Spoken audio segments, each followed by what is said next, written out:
Waaleykum salaam. Pardon, j'entends pas.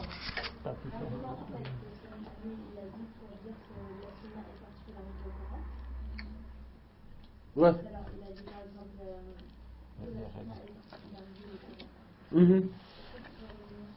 Pardon, franchement, j'entends rien. Que la sunna, elle particularise le Coran. Ouais. Voilà, que nous disons juste que la référence c'est que le Coran, mais il y a aussi la sunna et le Coran. Waaw léegi daa bëggoon na nga waxal si loolu daal ko Cheikh ma éclaircir loolu. Voilà. Alhamdulillah salaam ala rasulillah wa ala wala dañuy xam ne fii l'islam bi diine la joo xam ne yàlla moo ko jël yónni ko yonent bi sallallahu alayhi wasallam mu wàcce ko ngir leeral mbir mi sa borom subhanahu wa ta'ala daf ne wa anzalna ilayka dhikra litubayyina lin-nasi ma nuzzila ilayhim yàlla ne man maa wàccee ci yow yonent yàlla Muhammad sallallahu alayhi wasallam ak dhikra maanaam li nga xam ne day fàttali muy sunna yonent bi sallallahu alayhi wasallam lan mooy wane ni foofu rappel boobu sunna lay tekki mooy lim ci teg daf ni ko litubayyina lin-nasi bu ko defee nga leeral la nit ñi ma nuzzila ilayhim li ñu wàccee ci ñoom te mooy lan alquran donc alquran sunna yonent bi sallallahu alayhi wasallam moom moo ñëw di préciser li nga xamante ne moom la alquran di wax moom moo koy firi maanaam moo koy éclaircir moo koy commenter mooy def exégèse bi te loolu moo tax yonent bi sallallahu alayhi wasallam ne ala innani utiitul qur'ana wa mislahu ma'ahu man kat yàlla jox na ma alquran jox ma lu mel ne moom mu ànd ak alquran maanaam mooy sunna loolu moo tax fokk dañuy xool bu ñu jëlee texte coranique il faut que ñu seet moo tax un jugement une loi kenn mënu ko amee parce que da nga ni am na benn aaya buy wax nangam wala am na benn xadis buy wax nangam kese non pour ñu mën a am une loi ci charia loolu moo tax du affaire ñëpp pour ñu mën ko am da ngay jël l'ensemble des textes coraniques ak textes prophétiques yi nga xamante ne maanaam sunna yi nga xamante ne ñoom ñoo existé ci question boobu nga teg leen nga def une étude boo xamante ne da nga koy teg ci règle usul yi mooy les règles fondamentales yi nga xamante ne ci la ñuy génnee ay àtte léegi ma joxe par exemple tey alquran bu ne wa aqimu salata taxawal leen julli maintenant man bu ma bëggee taxawal julli bu ma bëggee célébrer l'office de la prière léegi su ma bëggee def loolu man nan laa koy defee su fekkente ne amul des textes yu sunna yu ñëw wax ma ne ma ni nga koy defee par exemple que ni tisbaar da ngay def ñeenti rakka tàkkusaan nga def ñeent yëpp da ngay wax ci suuf timis da ngay tari ci kaw ñaari njëkk yi bi ci des mu des benn nga def ko ci suuf te Faatiha rek nga ci dara et cetera loolu man nan laa koy xam su fekkente ni sunna ñëwul pour éclaircir affaire boobu comprendre par exemple bu ne joxe leen azaka wa atu zakata wa aqimu salata wa atu zakata joxe leen azaka man nan laay xamee ne azaka bi su fekkente ne dama yor or wala xaalis wala ma yor samay marchandise 1,41 maanaam 25 pour 1000 la 2,5% man nan laa ko xamee nan laay xamee loolu lu dul nekk sunna moo ñëw pour leeralal ma loolu et cetera nga jël loolu nga yóbbu ko fépp nga jël loolu nga yóbbu ko fépp par exemple et cetera donc loolu mooy alquran day éclaircir sunna maintenant éclaircissement dafa am ay façon loolu moo tax mu am ci biir loolu loo xam ne nas la nas mooy un texte boo xamante ne dafa leer naññ ni midi kenn mënu ci dindi dara kenn mënu ko yokk kenn mënu ci yokk dara comme par exemple fi mu ne fi alquran ne az-zani wa az-zaniyatu fajlidu kulla wahidin minhuma mi'ata jalda ku njaaloo ku góor ak ku njaaloo ku jigéen na ngeen leen dóor 100 coups léegi par contre xam naa ne ku njaaloo dañ koy dóor 100 coups 100 yooyu mënul nekk lu dul 100 mënoo ko firé neneen ba mu nekk leneen 100 rek la 100 moom 100 coups lay tekki dégg nga léegi par contre man nan lay xamee ne ki nga xamante ne mës na nekk ci néegu sëy moo xam góor la wala jigéen la moom bokku ci man loolu nan laa ko xamee sunna Yonent bi sallallahu alayhi wasallam moo ñëw particulier préciser ma ne ma ku góor maanaam wala ku jigéen ku nekk ci néegu sëy wala mus na ci nekk maanaam ku ci mës a ne rek moom bu njaaloowee dañ koy raj moom maanaam dañ koy dóor ay xeer ba mu dee loolu sunna Yonent saa moo ma ñëw préciser ma loolu parce que sinon du ma xam ma jël beneen exemple as-saariqu was-saariqatu faqta'u aydiyahumaa jazaa'an bimaa kasabaa nakaalan min Allah wallahu azizun hakim ku sàcc ku góor ki ak ku sàcc ku jigéen ki na ngeen dagg seen loxo mu nekk benn punition boo xamante ne day dissuasif en même temps bu jugee nag ci yàlla mu ne yàlla mooy ki nga xamante ne moom mooy ki noot ci nguuram mooy ki nga xamante ne mooy ko xereñ ci maanaam mooy le roi bu mag bi ba pare aussi moom mooy ki nga xamante ne c'est le sage tey par exemple bu ne na ngeen dagg loxo bi léegi man nan lay xamee ni loxo parce que loxo buñ ko waxee mën na nekk lii mën na nekk lii mën na ne lii on est d'accord c'est possible mu nekk lépp mën na nekk ne ci fii rek la conc bi ba fii la mën na nekk ni lii rek la léegi man comment laay xamee ni que waxuñu ma lii lépp sunna moo ñëw ne ma attention lii dafa global le texte coranique dafa global léegi man damay ñëw préciser le particulariser le benn élément ci loxo fi mu wax mooy lan fii et cetera et cetera et cetera donc munoo dem ni alquran kese laay jëfandikoo saa nga dem ci sunna yonent bi sallallahu alayhi wa sallam donc ci gàttal te loolu alquran daf ko wax moo tax ngay gis alquran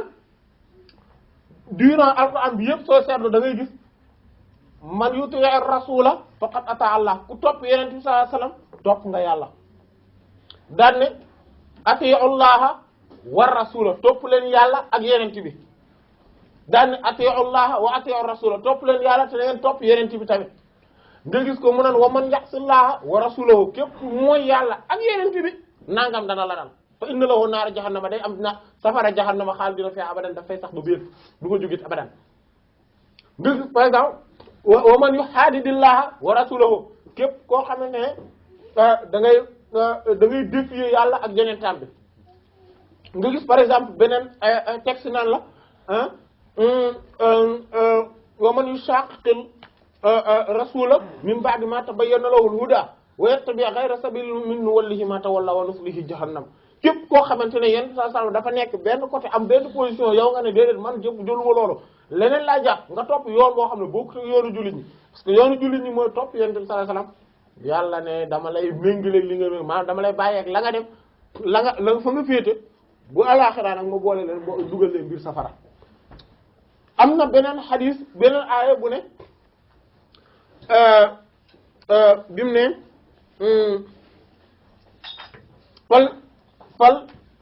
fal yahdari alladhina yukhalifuna an amrihi an tusibahum fitna aw yusibahum adhabun alim ñi nga xamante ne ñoom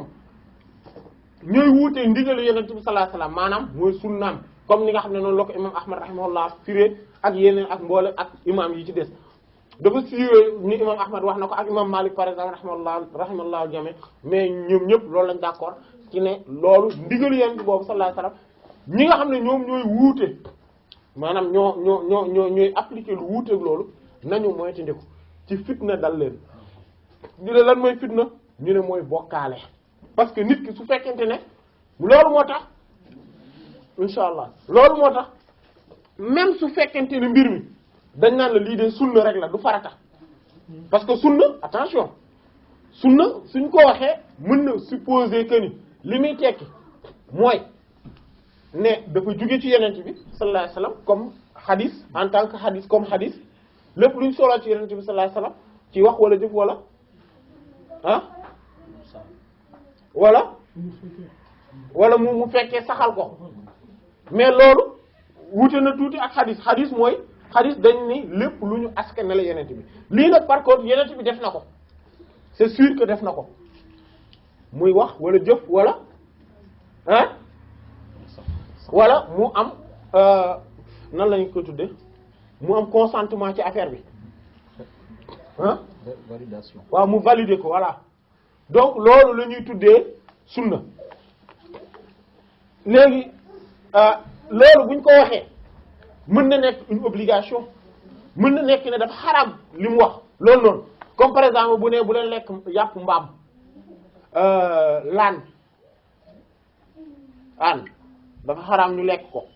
loolu ñëwul ci alquran ci sunna la ñëw comprendre nga waaw mbaam sëf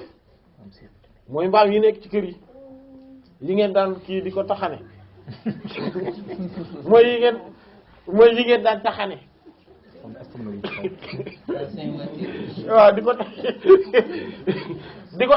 ko teg ci saret mooy boobu waaw waaw dafa xaram par exemple loolu yéen saa salaam moo ñu ko leeralal donc bu ñu waxee sunna ci côté boobu loolu lañ ci jublu loolu moom usuli yu ne bu ñu waxee sunna rek jubluwuñ ci ne dagan na wala xaraam na non ñoom liñ ci jublu mooy que ni maanaam source la boo xamante ne mën nañ ko utiliser comme argument pour indi benn jugement pour apporter un jugement wala pour génne ay loi donc ñoom loolu la ñuy wax sunna parce que mais dafa fekk ne yenn ci saa sam la jóge léegi mu des sunna comme fuqaha yi buñ ko waxee ñi nga xam ne ci fiqh la ñuy wax ñoom bu ñu waxee sunna liñ ci jublu par exemple mooy contraire farata par exemple bu ñu nee nangam sunna la comme bu ñu nee julli ñaari rakka ginnaaw timis sunna la maanaam mooy c'est pas une obligation comprendre nga parfois tamit donc pour dellu si ci maanaam bu njëkk bi mooy sunna dañ koy wax dans le sens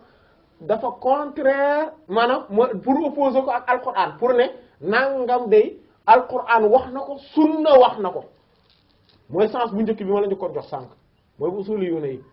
donc sunna wax na ko alquran wax na ko wala sunna tere na ko ça donc loolu maintenant mu des est-ce que c'est une obligation lay tekki wala c'est juste quelque chose de préférable wala boog c'est quelque chose de blâmable ou bien c'est juste licite ou bien c'est quelque chose d'interdit catégoriquement yaa ngi dégg wax donc c'est loolu après mu des loolu mais en tout cas lii ñëw na ci sunna loolu la ñuy wax donc moo tax parfois nga dégg ñu ne ñun lii mbir mi kat léegi comme li alxuraan wax na ci léegi nag ci wàllu sunna nangam hadith nangam lañ ci am ça veut pas dire que c'est juste préférable wala yooyu mais liñ ci jublu rek mooy que c'est quelque chose qui vient du prophète sallallahu alayhi wa sallam loolu lay tekki moo tax bu ñu nee ci wàllu sunna nangam alors que bu dee ci fuqaha yi ñoom bu ñu la waxee sunna liñ ciy jublu mooy par exemple li nga xamante ne yamul ci dagan mais aussi yeggul ci obligation c'est quelque chose de préférable soo ko defee am tuyaaba soo ko bàyyee dara du la ci fekk loolu moom la ñuy wax sunna léegi par contre yonent bi sallallahu alayhi wasallam lépp lu jóge ci moom même bu fekkente ne obligatoireul wala mu interdire benn affaire même su fekkente ne interdiction boobu c'est juste pour blâmer affaire bi mais c'est pas pour l'interdire catégoriquement pour wax ne ku ko def da ngay am bàkkaar même bu fekkente ne du loolu nga bàyyi ko fa di dem di wuti ji beneen solution te du ngant moo la ko tax a def loolu la ñu wax ne ku ko moytandikuwul dañuy ragal bokkaa maanaam nga am fitna mooy bokkaa la ñëw dugg sa xol mooy nan mooy da ngay tàmbalee ci woyofal loolu li yenent bi wax woyofal bi nga koy woyofal moo lay yóbbu ci ngay woyofal yu mag yi ainsi de suite noonu la mbir yi demee ci yow di dox noo ak yow noonu bu dugal la ci fi gën a garaaw mooy bokkaale yàlla ne nañ moytu di ko bokkaale kon dal leen aw wala bokk bu leen bokkaale dalu tam yusibuhum azabun alim mbugal mu metti dal leen maanaam yenent bi sallallahu alayhi wasallam lépp lu moo tax moom rek kii la moo tax mu ne damay xaraamal di daganal comme ni yàlla di xaraamale di daganal te li la loolu bokk na ci li koy wane mooy bi mu ne ah aj leen yàlla inna allaha qad farada alaykumul hajja fa hujju yàlla farataal na ci yéen aj leen benn waaye ni ko est ce que afi kulli amin est ce que at bu nekk mu ne ne yam leen ci li ñu leen wax boo leen laajee est ce que ci at bu nekk la bu ma ne woon waaw day nekk farata ci yéen bu ma ne woon waaw day nekk farata ci yéen te doo leen ko man ak beneen xadis bi mu ne su ma tëral law laa ana suqa ala ummati la amartuhum bis-siwaaki ma'a kulli salaatin ci beneen waaye ma'a kulli wudu'in bu ma ragalul woon bu dul woon ne dama doon bañ teg coono sama xeet konontoon dinaa leen digal ñuy soccu saa yu ñu waree julli wala saa ñu waree jàpp mais xam ne ne loolu da leen di indi problème parce que ñëpp amuñu farlu googu ah mu ne imagine lu mu wax mu ne sulul woon lim dama doon bañ coono mooy moom cela veut dire que donc sa parole waxam rek le simple fait que moom mu wax ko rek loolu day valoir ne sa borom loolu la wax moo tax yaay Aisha radiyallahu anha daan ni ko man daal li ma la gis mooy innama ara rabbuka yusari'u fi hawaka man daal li ma gis mooy sa borom daal day daw ci sa bànneex maanaam yow loo bëgg rek loolu lay def sallallahu alayhi wasallam wallahu a'lam voilà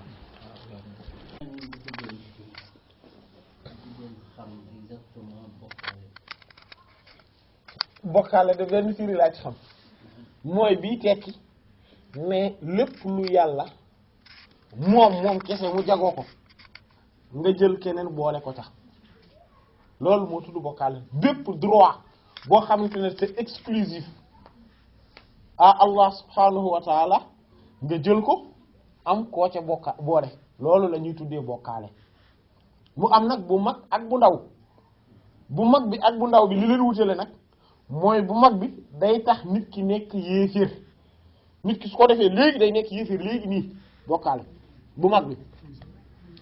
waaw maa ngi ñëw lu demee nekke sujjóot wala ngay jullil mbindeef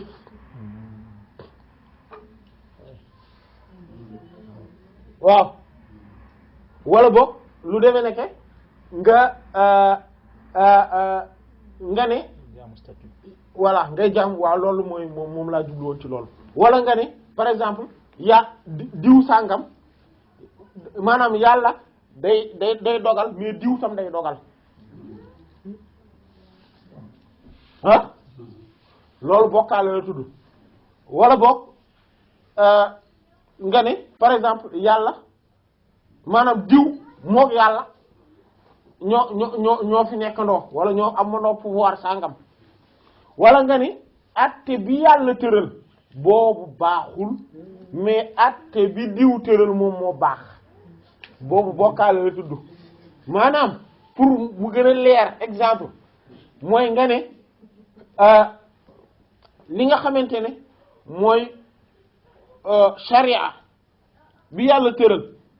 ne comme ku sàcc dañuy dagg loxo bi kooku c'est barbare bi républicain yi tëral ñoom Napoléon ñooñu boobu moom moo baax loolu bokkaale la tudd.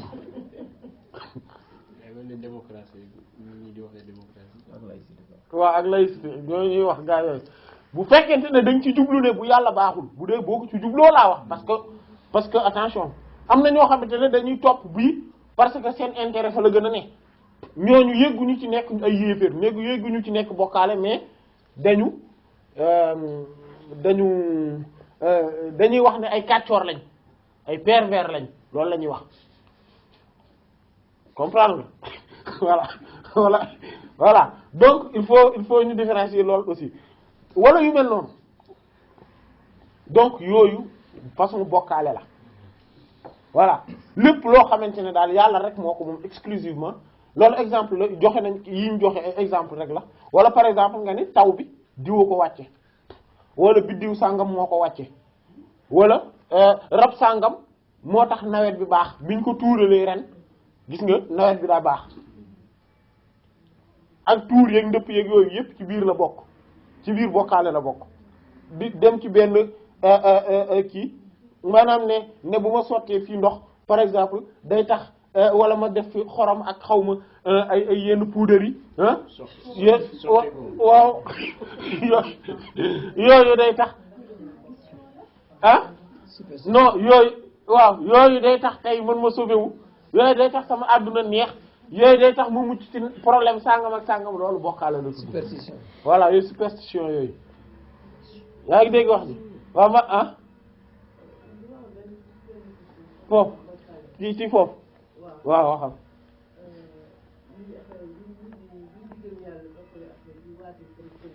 waaw loolu maa ngi ciy ñëw kooku dinaa ci ñëw léegi ni insha allah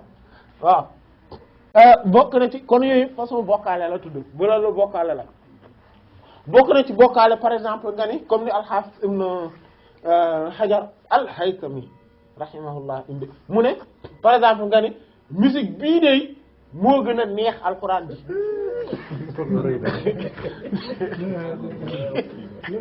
voilà waaw kooku bokkaale la voilà waaw wala jàng diw waaw ñoo dàq alxuraan bi waaw yooyu ci la bokk waaw voilà donc yooyu yëpp waaye alxuraan da ko dàq dégg nga donc yooyu yëpp ci bokkaale yu mag yi la bokk parce que damay ñëw ci dama wax bokkaale yu mag yi voilà léegi am na beneen exemple bu ma bëggoon a wax sànq dama ko fàtte mais daal ala kulli xaal pour wax la na rek bokkaale yu mag yooyu ay façon lañ mais daal li nga xam ne mooy règle bi nga xam te ne moo ko ëmb mooy lépp loo xam ne yàlla rek moom moo ko jagoo nga jël ko maanaam jox ko keneen voilà non du nit kese de keneen wala leneen voilà keneen wala leneen voilà mooy créature moo tax ma ne nga jagleel ko beneen mbindeef voilà donc loolu bokkaale la tudd kon boobu moom mooy bu mag bi léegi mu des bu ndaw bi moom mooy par exemple mooy bi soxna Awa la wax léegi mooy par exemple di waat ngay waate diw boobu bokkaale la tudd loolu bokkaale la mais nag bokkaale bu ndaw bi la imam Ahmad rahimahullah génne na ci yenente bi sallallahu alayhi wasallam ne ku waate yenente bi sallallahu alayhi wasallam li nga def tuddul bokkaale te sa waat dañ koy jàpp mais nag imam Ahmad moo ko wax rahimahullah moom ci ngiri ñoom ñoo ko d'accord ànd ak ne dañ ko sib pour ñoom voilà mais loolu màggaay yenent bi moo tax saa sam parce que yenent bi saa sam symbole la quand même symbole diine bi mais maanaam daal waate keneen mbaa leneen lu dul yàlla te du tamit melo ci melo yàlla yi comme tey par exemple bu ma ne wala tur ci tur yàlla yi su ma nee par exemple maa ngi waat ci borom kaaba gi non ci borom kaaba gi pas ci kaaba gi voilà boo nee sur la Mecque baaxul. waaw boobu tamit gars yi dañ koy génne. waaw voilà mais ci borom kaaba gi boobu waat bokkaale la mais bu ndaw la boo nee tey par exemple maa ngi waat ci téere yàlla bi waat naa ko ci téere yàlla bi loolu tam du bokkaale ndax téere yàlla bi mooy alquran kàddu yàlla la melo yàlla la comprendre nga. non borom bokkaale du bokkaale. non du bokkaale ok. voilà maanaam tey bu ma ne waaw maa ngi waat ci sama borom du bokkaale léegi tey par exemple soo nee voilà am na beneen bu ma nar a dikk mooy bu ma jëlee benn yaxu gëléem wala benn bantu xay wala ab loolu ab garab ab guy ma dagg xob bi ci ay mbir wala yooyu ma jël ko takk ko ci sama ndigg nee na la damay protéger loolu ci bokkaale bu mag bi la bokk bokkul ci bu ndaw bi parce que yooyu exclusivement yàlla moom moo ko mën léegi tey bokkaale bu mag bi ak bu ndaw bi nag lan moo leen wutale mooy li leen wutale mooy bu mag bi day tax nit ki nekk yéeféer ci saa si parce que nekk yéeféer c'est pas parce que da nga bokkaale rek moo tax nit mën na ne yéeféer am na yeneen par exemple ki nga xam ne nee na moom lànk na gëmul yàlla kooku yéeféer la pourtant jaamuwul keneen moom jaamuwul yàlla mais jaamuwul keneen aussi kooku bokkaalewul ki bokkaale mooy ki jaamu yàlla jaamu keneen mbaa leneen loolu mooy bokkaale léegi tey bu fekkee te nit ki dafa jaamu yàlla ki daf ne maanaam dafa bokkaale bu mag bi kooku première condition bi kon moom première mbir mi mooy day tax da mu nekk yéeféer saa si bu bëggee nekkaat jullit day waxaat baati seede yi duggaat ci l'islam ñaareelu mbir mi muy conséquence mooy kooku day dem safara sax fa abadan wallahi yàlla nañ ci Yàlla musal alhamdulillah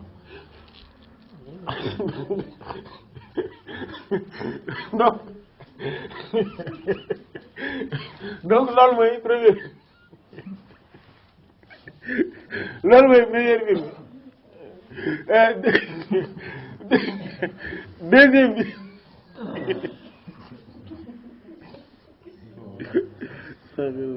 waaw deuxième bi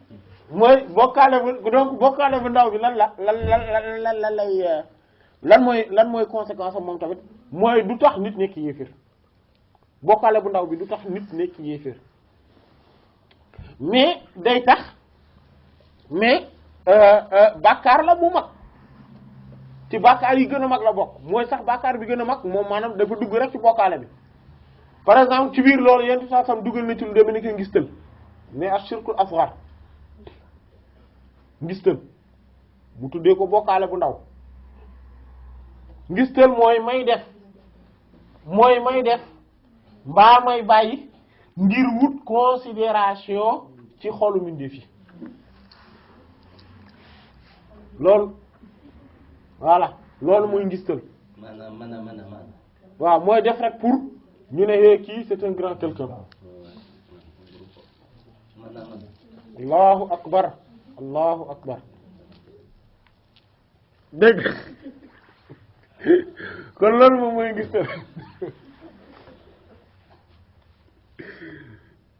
léegi mu def bokkaale bu ndaw bi kon du tax nit nekk yéeféer par contre bàkkaar bu mag la léegi beneen bi tamit mooy du tax nit ki sax safara bu ko yóbbee safara bàkkaar boobu su dee bàkkaar bi dafa tax moom mu dem safara du fa sax abadan